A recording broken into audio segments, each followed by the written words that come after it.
5 Children and It by E. Nesbit. Chapter 9. Grown Up. Cyril had once pointed out that ordinary life is full of little occasions on which a wish would be most useful. And this thought filled his mind when he happened to wake up early the next morning.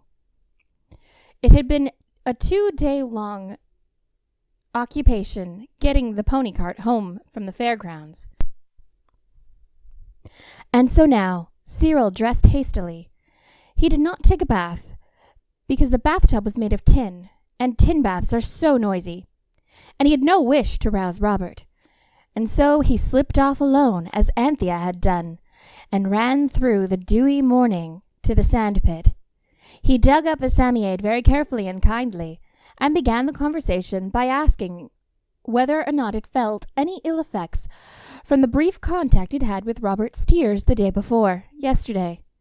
The Psammead was in good temper, and replied politely. "And now, what can I do for you?" it said. "I suppose you've come here so early to ask for something for yourself. Something your brothers and sisters aren't allowed to know about, eh? Now please, just ask for a good fat magatherum and have be done with it." "Thank you, not today, I think," said Cyril cautiously. "What I really wanted to say was, well, you know how we're always wishing for things when we're playing at everything?" "I seldom play," the Psammead said coldly. "Well, you know what I mean," Cyril went on impatiently. "What I wanted to say is, won't you let us have our wish, just when we think of it, and just where we happen to be, so that we don't have to come and disturb you again," added the crafty Cyril. "It'll only end with your wishing for something you don't really want, as you did with the castle," said the Psammead, stretching its brown arms and yawning. "It's always the same, since people left off eating really wholesome things. Oh, have it your own way. Goodbye." "Goodbye," said Cyril politely. "I'll tell you what," said the Psammead suddenly, shouting out, "I'm getting tired of you all. You have no more sense than oysters. Go away with you." And Cyril went. "What an awful long time babies stay babies," said Cyril after the lamb had taken his watch out of his pocket, and while he wasn't noticing, with coos and clucks of naughty little rapture, was opening the case and used the whole thing as a spade to dig into the ground. And when even immersion in the water basin had failed to wash the dirt and muck from the works, nothing could make the watch go again. Cyril had said many things in the heat of the moment, but now he was calmer. He even consented to carrying the lamb part of the way to the woods. Cyril had persuaded the others to agree to his plan, and not to wish for anything more till they really wanted it. Meantime, it seemed good to go to the woods for nuts. And on the mossy grass, under the sweet chestnut tree, the 5 were sitting, and Lamb was pulling up the moss by big fat handfuls, and Cyril was gloomily contemplating the ruins of his watch. "He is growing, aren't you, precious?" said Anthea. "Me grow," said Lamb cheerfully. "Me grow big boy." Imagination or vocabulary gave out around here, but anyway, it was the longest speech Lamb had ever made, and it charmed everyone, even Cyril, who tickled and tumbled the lamb around the mossy green. "I suppose he'll be a grown-up one day," Anthea was saying, dreamily looking at the blue sky that showed above them. But at the moment the lamb squeaked gleefully with Cyril tickling his little foot. There was a crack. The innocent lamb had broken the glass of his father's second-best watch, which Cyril had borrowed without father's leave. "Grow up some day," said Cyril bitterly, putting the lamb down on the grass. "I dare say he will, when nobody wants him to. Oh, I wish he would." "Take care!" cried Anthea, in the agony of apprehension, but it was too late. Like music to a song, her words, and Cyril came out altogether. "Take care now! Oh, I wish he would grow up now!" The faithful Psammead was true to his promise, and there, before the horrified eyes of his brothers and sisters, the lamb was suddenly a grown-up. It was the most terrible moment. The change was not sudden, as the wishes usually were. The baby's face changed first. It grew thinner and larger. The lines came down over his forehead, and his eyes grew more deep and dark in color. The mouth grew longer and thinner. Most terrible of all, a dark mustache appeared on his upper lip. A 2-year-old baby, in a linen smock and open-work socks. "I wish it wouldn't! I wish it wouldn't!" said Anthea. They all were wishing hard, for the sight was enough to dismay the most heartless of them. Yet all wished so hard indeed that they felt quite giddy and almost lost consciousness.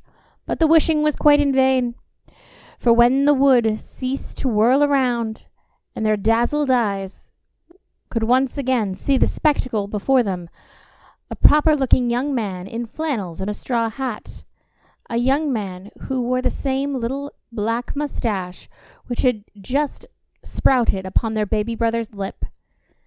And then the lamb was grown. Their own little baby lamb. It was a terrible moment.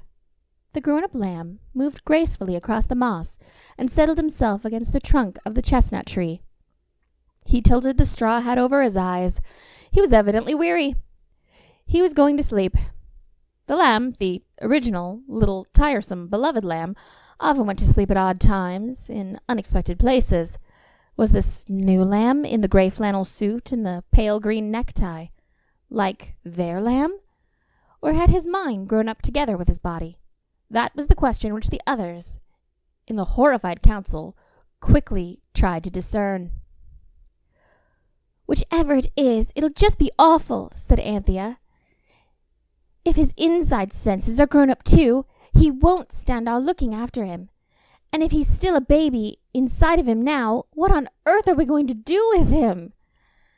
"We didn't even gather any nuts," said Jane. "Forget nuts," said Robert. "But lunch is different." "I didn't have half enough lunch yesterday. Couldn't we just tie him to a tree or something and bring him lunch afterwards?" "Do you think Martha is going to give us lunch if we just walk back to the house without lamb?" said Cyril scornfully. "And it would just be the same if we go back with him in the state he's in now. Yes, I know it's my doing, don't rub it in. I know I'm a beast, and I'm not fit to live. You can just take that for settled. Say no more about it. The question is, what are we going to do?" "Let's wake him up and take him to Rochester or Maidstone and get him something to eat from one of the shops," said Robert hopefully. "Take him," replied Cyril. "Yes. It's all my fault, I don't deny that. But how exactly do you plan on taking him anywhere? The lamb was always a brat. And now he's a grown-up brat. I don't see how we can make him do anything." "Well then," said Robert, "let's wake him up and see what he'll do." "Perhaps he'll take us to Rochester himself. He ought to have a lot of money. He's a grown-up." They broke a fern stem into 4 pieces and drew lots. It fell to Jane to wake the grown-up lamb. She did it gently by tickling his nose with a twig. He said, "Bother the flies," and opened his eyes. "Hey, kiddies," he said in languished tones. "Still here? What's the hour? You'll be late for your lunch." "I know we shall," said Robert bitterly. "Then go along home," said the grown-up lamb. "What about your lunch, though?" asked Jane. "Oh, how far is the station, do you think? I have a sort of notion I'll run up to town and have some lunch at the club." Black misery fell like a pail on the other 4. The lamb alone unattended would go to the town and have lunch at a club of some sort. Perhaps he would have tea there as well. Perhaps sunset would come upon him in a daisy clubland, and helpless Babe would be sleeping, and find himself alone amid unsympathetic waiters, and would wail miserably for his brothers and sisters. The thought of it almost brought his siblings to tears. "Oh no, lamb ducky, you mustn't do that," Anthea cried anxiously. The grown-up lamb frowned.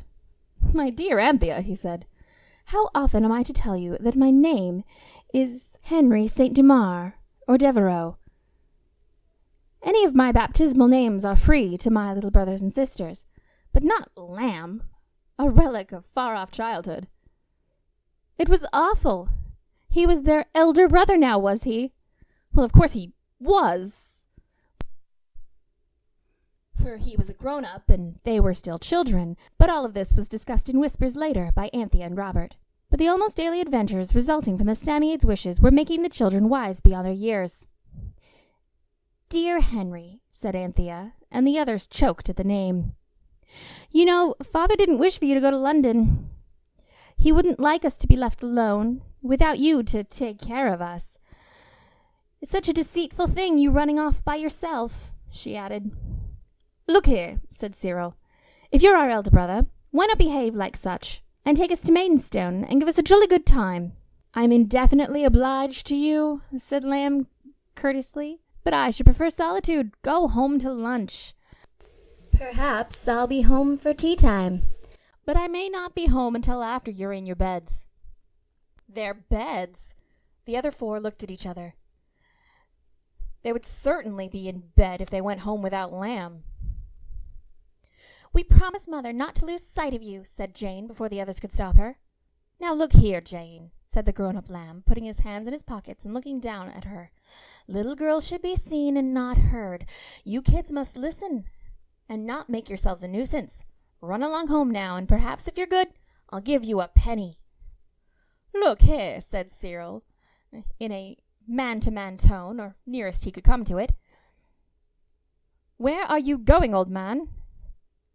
You might tell Robert and me to come with you, even if you don't want the girls." There was really rather noble of Cyril, for he never did care much about being seen in public with Lamb, who was of course after sunset be a baby again.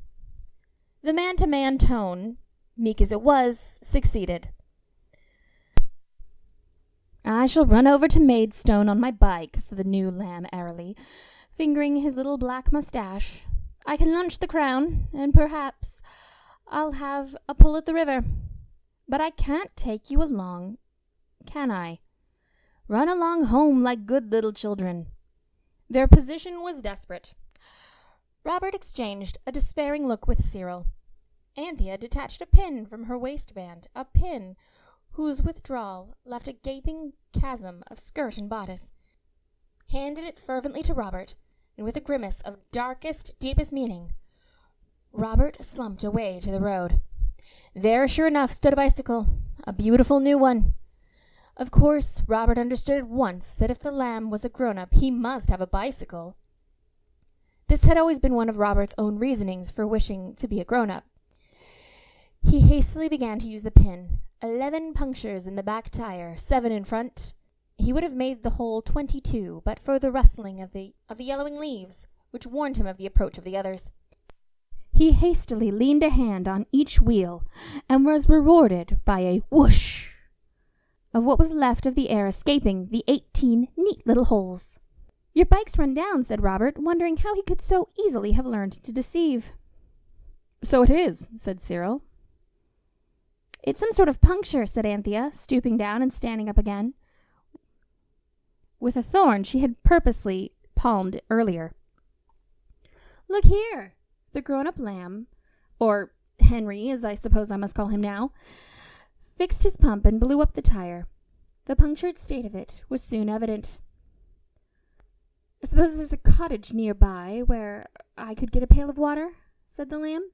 There was, and with the number of punctures that had been manifest, it felt a special blessing that the cottage provided tea for cyclists. It provided an odd sort of tea, a small meal for the Lamb and his brothers. This was paid for out of the 15 shillings which they had earned the day before when Robert was a giant, for it seemed that Lamb had no money about him. This was a great disappointment to the others, but it is a thing that will happen even to most grown-ups. However, Robert had enough to eat, and that was something. Quietly but persistently, the miserable four took their turns to try to persuade Lamb, or Henry, to spend the rest of the day in the woods. There was not very much left of the day by the time he had mended the 18 puncture marks in his tires. He looked up from his completed work with a sigh of relief, and suddenly set his tie straight. "There's a lady coming," he said. "Oh, for goodness sakes, get out of the way. Go home. Just get out of here. I can't be seen with a pack of dirty little kids." His brothers and sisters were indeed rather dirty, because earlier in the day, Lamb, the infant Lamb, had sprinkled a good deal of garden soil over them. Grown-up Lamb was so tyrant-like that Jane afterwards said they actually retreated to the background and left him a little while with the young lady, who had now come from the front garden, wheeling a bicycle. The woman of the house came out. The young lady spoke to her. Lamb raised his hat as she passed him, and the children could not hear what she said, though they craned around the corner listening with all their ears. They felt it perfectly fair to spy on the wretched Lamb for the way he was behaving. When the Lamb spoke, in a voice full of politeness, but they heard that well enough. "A puncture," he was saying. "Can I not be of any assistance, if you will allow me?" There was a stifled explosion of laughter, and the grown-up Lamb, or Henry, turned the tail of an angry eye in its direction. "You're very kind," said the lady, looking at Lamb. She looked rather shy, but as the boys put it, there didn't seem to be any nonsense about her. "But oh," whispered Cyril, "I should have thought he'd have enough bicycle mending for one day. And if she only knew that he really were a tiny, silly little baby." "He's not," Anthea muttered angrily. "He's a dear. If people only left him alone. It's our precious little Lamb still, whatever silly notions get into his head." Jane was dumbfounded. Now Lamb, who I must try to remember to call Henry, was examining the lady's bicycle and talking with her in a very grown-up manner indeed. No one could possibly have supposed, to see or hear him, that he was only this morning a chubby little baby of 2 years old. Henry, as he ought to be called in the future, took out a gold watch he had mended when he had mended the lady's bicycle, and all the little hidden onlookers said, "Oh!" because it seemed so unfair that the baby, who had only that morning destroyed 2 cheap but honest watches, should now, in his grown-up state, have a watch with a real chain and everything. Henry withered his brothers and sisters with a glance, and then said to the lady, to whom he had been speaking with quite friendly, "If you will allow me, I will ride with you to the crossroads. It is getting late, and there are some vagabonds about." No one will ever know what answer the young lady intended to give her this gallant offer, for directly as Anthea had heard it, she rushed out, knocking against a pail, which flew over with a loud crash, and caught the Lamb, I suppose I really must call him Henry, by the arm. The others followed, and the insistent 4 dirty little children were visible beyond disguise. "Don't let him," said Anthea to the lady, and she spoke with such earnestness. "He's not fit to go with anyone." "Go away, little girl," said Henry in a terrible voice. "Go home at once." "You're much better not to have him come with you," said Anthea. "He doesn't know who he is. He's something very different to what he thinks he is." "What do you mean?" asked the lady, not unnaturally, while the Lamb tried valiantly to push Anthea away. The others backed her up, and she stood solidly on a rock. "You just let him go with you," said Anthea, "and you'll see what I mean. Now, would you like to suddenly see a poor helpless baby spinning down the hillside on an out-of-control bicycle?" The lady had turned rather pale.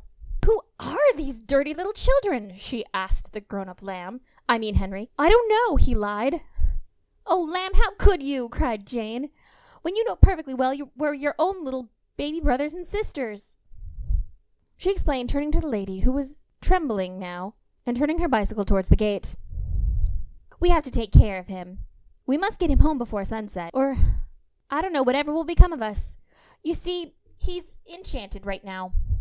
Again and again, the Lamb, I mean Henry, had tried to stop Jane's elegant little speech, but Robert and Cyril held him each by one leg, and no proper explanation was possible. The lady rode away in haste, and excited her relatives that evening at dinner by telling them all about her strange encounter with the family of lunatics. The little girl's eyes were simply those of a maniac.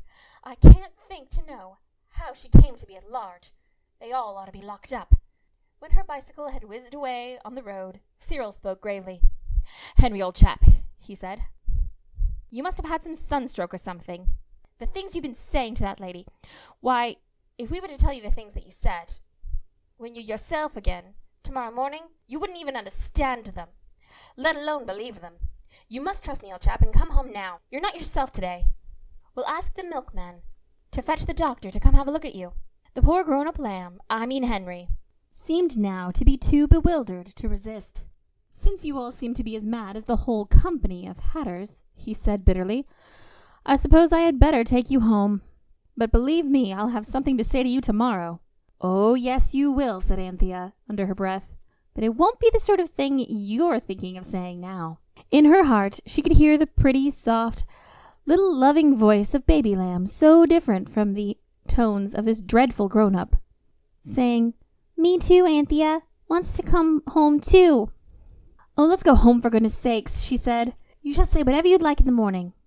If you can, she added with a whisper. It was a gloomy party that went home through the soft evening. During Anthea's remarks, Robert had again begun to play with the pin and the bicycle tire, and the lamb, who liked to call himself Henry now, seemed really at last to have had his fill of the bicycle mending, so the machine was wheeled along. The sun was just at the point of setting when they arrived at the White House. The 4 older children would have liked to linger in the lane until complete sunset turned the little grown-up lamb, whose Christian name I will not further wearying you to remember, into his own tiresome baby self. But he, as a grown-up, insisted on going inside, and thus they were met at the front garden by Martha. Now you remember that as a special favor, the Sammy 8 had arranged it so that the servants of the house would not notice any changes brought about by the wishes of the children. Therefore, Martha only saw the usual party, with the lamb, about whom she was desperately anxious all afternoon, trotting beside Anthea on his big fat baby legs, while the children, of course, still saw the grown-up lamb. Never mind what he was christened. And Martha rushed to him and caught him in her arms, exclaiming, Come to his own Martha he is, oh, the precious little puppet. The grown-up lamb, whose names shall be here henceforth buried into oblivion in these pages, struggled feverishly, an expression of intense horror on his face. But Martha was stronger than he was, and she lifted him up and carried him into the house.